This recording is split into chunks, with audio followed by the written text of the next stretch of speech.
I've always been like, I coached children at young ages, my kids in sports and all that. And I really enjoyed teaching them and watching them grow. But then I'd always get sucked back into my business life.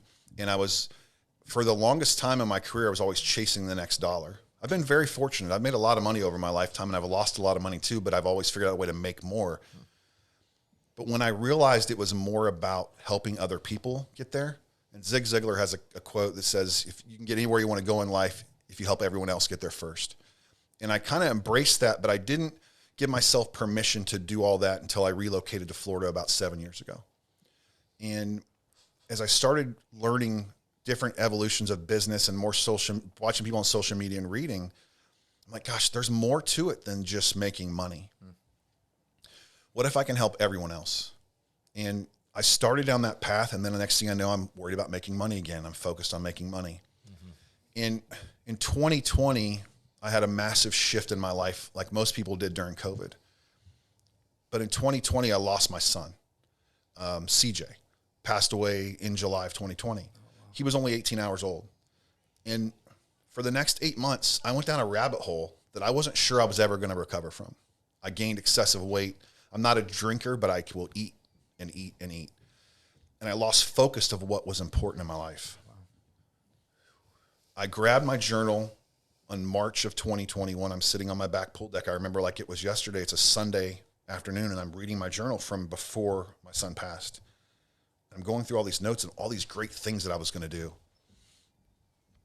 And at the top of the page, it said, call Coach Bill Hart. He was my mortgage coach years ago in the industry. So I called Bill on a Sunday. I hadn't talked to him in years. I started coaching with him again the next week. Oh, wow. Excuse me.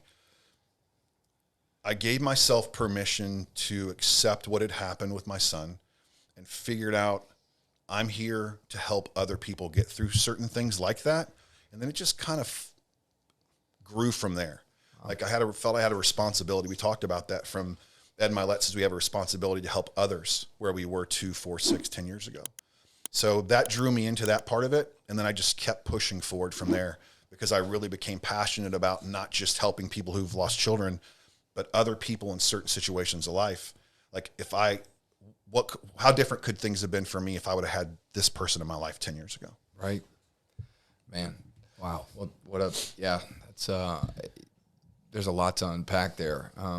And you know, those that are watching, you'll see, but obviously the podcast is called One Hand at a Time. And, you know, what is interesting about your journey is this, what could be perceived as a disability has become such an empowering thing for you to speak to having, you know, one hand, you know, so if you wouldn't mind for the listeners at home, because I look at those two situations that you also mentioned that you've lost everything.